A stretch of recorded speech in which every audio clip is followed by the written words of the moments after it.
Star प्रस्तुत करत आहे वी लर्न इंग्लिश लेसन 25. आम्ही इंग्रजी शिकतो पाठ 25. मित्रमैत्रिणींनो, Centre for Learning Resources Pune या संस्थेने इंग्रजी बोलायला शिकणाऱ्या विद्यार्थ्यांसाठी हे पाठ तयार केले आहेत. विशेष करून तुम्ही जरी शाळेत जात नसाल तरीही या कार्यक्रमातून इंग्रजी बोलायला शिकू शकाल. आधीचे पाठ ऐकून तुम्ही इंग्रजी बोलायला सुरुवात तर केलीच आहे. ते पाठ ऐकत असताना तुम्हाला इंग्रजी बोलण्याचीही संधी मिळत होती, आठवतंय ना? आता हे पाठ ऐकतानाही मी सांगीन तेव्हा तुम्ही इंग्रजीत बोलायचंय. तर मग हे पाठ नीट लक्ष देऊन ऐका आणि आणखी इंग्रजी बोलायला शिका. सुनीता मावशी, आम्ही आलो. सुनीता मावशी, we want a knife. Knife? Why do you want a knife? सुरी कशासाठी हवी आहे तुला? अहो, आमच्या सुरीला धारच नाहीये. पण सुरी कशासाठी हवी आहे? कांदा कापायला. लवकर, आम्हाला आमचं काम करायचंय. अरे पण कांदा कशासाठी कापायचा आहे? पोह्यात घालायला. ओ Santosh, Ranjana, sit down quietly for a minute. काय बोलताय तुम्ही? मला कळतच नाहीये. कशासाठी पोहे? आता सकाळी शाळेत जायच्या वेळी पोह्याचं काय? You will be late for school. It is 8 o'clock. अरे खरंच की, तुम्हाला काहीच माहिती नाहीये. मला काहीच कळत नाहीये. Tell me what you are doing. Speak slowly and tell me what is this all about. आज आमच्या शाळेत सकस आहार सप्ताहाचा शेवटचा दिवस आहे. ह्या आठवड्यात आम्ही पौष्टिक आहाराबद्दल शिकलो आणि आज आम्हाला घरून एक पदार्थ बनवून शाळेत न्यायचा आहे आणि त्याबद्दल इंग्रजीच्या तासाला इंग्रजीत बोलायचंय. येस, काय मज्जा आहे ना. Santosh and I will make pohe. Oh, you will make pohe? Good. कसे करायचे माहिती आहे ना? Yes, I know how to make pohe. मग चला आपण इथेच बनवूया आणि मग इंग्रजीत बोलूया त्याच्याबद्दल. Come on, let's start. तुम्ही सुरू करा आणि काय काय करताय ते इंग्रजीत सांगा. Let's start.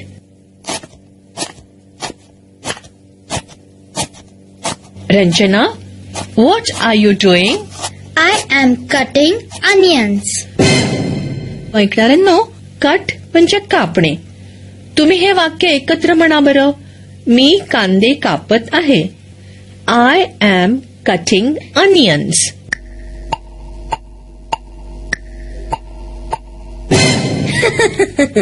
She is crying. She is cutting onions and she is crying.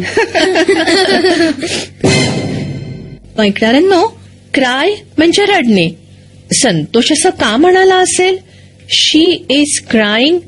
मराठीत उत्तर सांगा.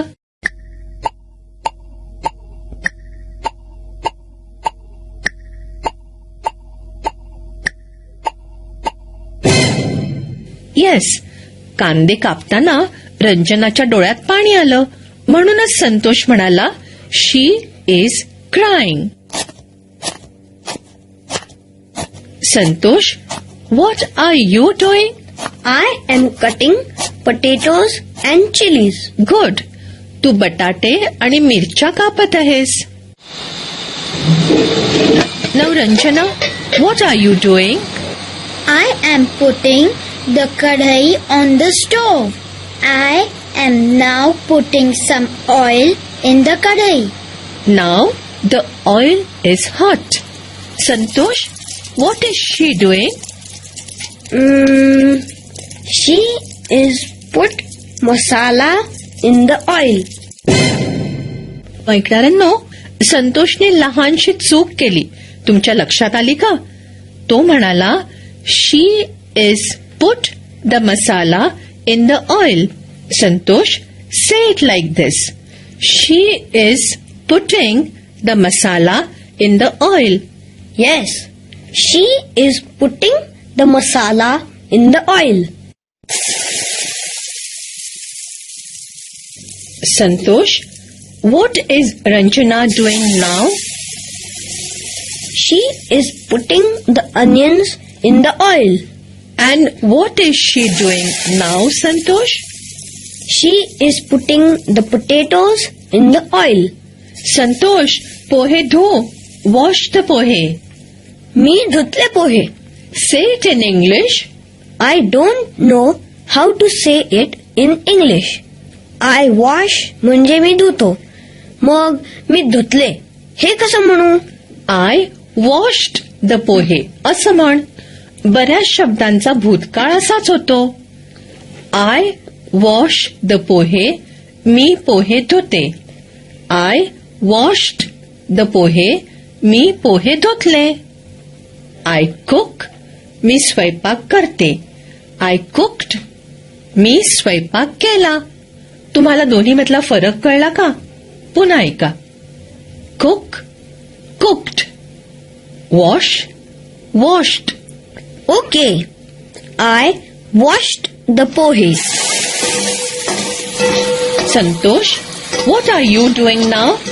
He is putting the pohe in the kadhai. Ranjana, बोलू दे त्याला. I am putting the pohe in the kadhai. Good. Put some salt. आता मीठ घाल आणि झाकून ठेव. Salt म्हणजे मीठ. ऐकणाऱ्यांनो, आताच तुम्ही रंजना आणि संतोषनी पोहे कसे केले ते ऐकलं. ते ज्याप्रमाणे करत होते तसं आपल्याला सांगत होते. म्हणजे मी कांदा कापत आहे वगैरे. म्हणजे वर्तमान काळातली वाक्य बोलत होते. आता पोहे तयार झाले. आता ऐका की पोहे बनवण्याबद्दल ते भूतकाळात म्हणजे आधी घडलेल्या घटनांबद्दल कसे बोलतायत ते. बरं, संतोष, रंजना, आता सांगा बघू इंग्रजीत तुम्ही काय केलं. I washed the pohe. First, I cutted the onions. कटेड नाही म्हणायचं, कट म्हणायचं. इंग्रजीत काही शब्द भूतकाळात तसेच राहतात, जसं कट आणि पुट. म्हणून आय कटेड नाही म्हणायचं. तो भूतकाळात म्हणताना आय कट असंच म्हणायचं. I cut the onions. And I cut the potatoes. Then I putted, no. चुकलं. Then I put the kadhai on the stove. बरोबर ना? Put म्हणजे ठेवणं, नाही का? मी कढई स्टोव्हवर ठेवली. Then Ranjana put some oil in the kadhai. इथे put म्हणजे घालणे. She put some oil in the kadhai. And she put some masala in the oil. And she put some onions in the oil. Oil म्हणजे तेल, बरं का? माहितीये. Good. Then Santosh, you washed the pohe. You put the pohe into the kadai. You put some salt in the pohe. पोहे तयार. आता आम्ही पटकन तयार होऊन येऊ. सुनीता मावशी, तुम्ही पोहे डब्यात भरून ठेवाल? आम्ही शाळेची तयारी करून येतो. Yes, I will put your pohe in a dabba. Sunita मावशी, आम्हाला मोठा चमचा लागेल पोहे वाढायला आणि चव घ्यायला म्हणून एक लहान चमचा आणि वाटी लागेल. Here is a big spoon. मोठा वाढायचा चमचा. आणि लहान चमच्याला म्हणतात? मला माहितीये, स्मॉल स्पून. आणि वाटीला म्हणायचं बोल. Yes, I will give you a big spoon, a small spoon and a bowl. Sunita मावशी, तुम्ही पण पोहे खा थोडे. दुपारी खा. You can eat pohe in the afternoon. Oh, thank you. आता शाळेत पळा बघू. See you in the evening. See you. Bye Sunita मावशी. Bye.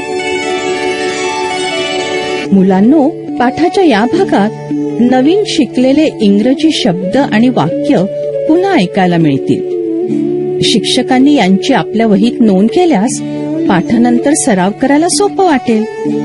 मुलांनो, नीट लक्ष देऊन ऐका हं. नंतर तुम्हालाही असंच बोलायचं आहे. पण आता फक्त ऐका.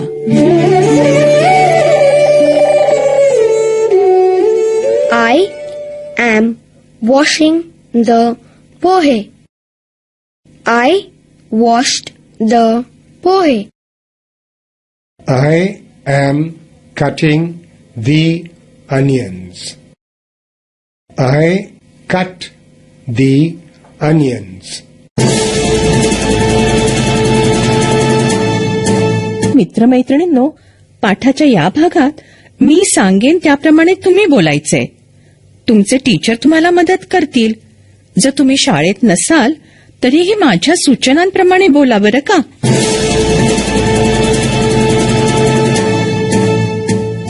आजच्या पाठात तुम्ही भूतकाळातली वाक्य म्हणायचा सराव करायचाय. मी एक एक वाक्य वर्तमान काळात म्हणेन. वेगवेगळ्या मुलांनी माझं वाक्य भूतकाळात म्हणायचं. म्हणजे असं, मी स्वयंपाक करत आहे. मी म्हणेन आय एम कुकिंग. मग तुम्ही म्हणायचं आय कुक्ड.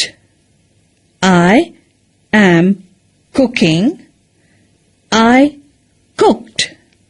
तसंच I am washing. I washed. किंवा I am playing. I played. कळलं ना काय करायचं ते? चला सुरू करूया. घंटा वाजली की एका मुलाने उभं राहायचंय. हे वाक्य भूतकाळात म्हण. I am playing cricket.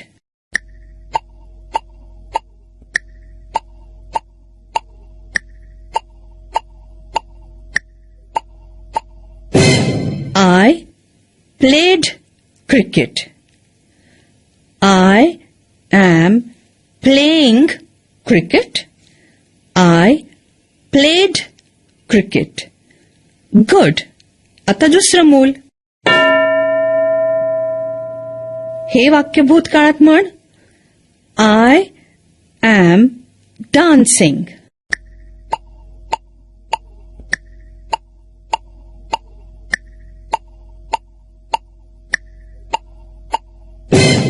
I danced.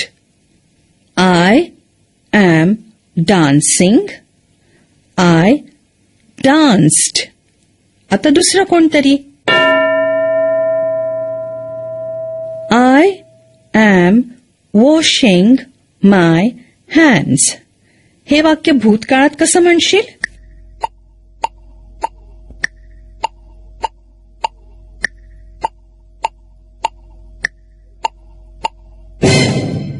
I washed my hands.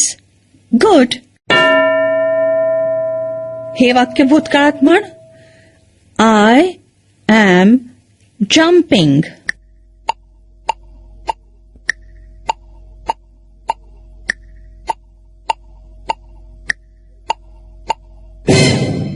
I jumped. Very good. आता टीचर इतर मुलांना असाच सराव करायला देतील. Cooking cooked. Washing washed. Playing played असे शब्द वापरून वाक्य करायला सांगतील. आपण भेटूया आता पुढच्या पाठाच्या वेळी.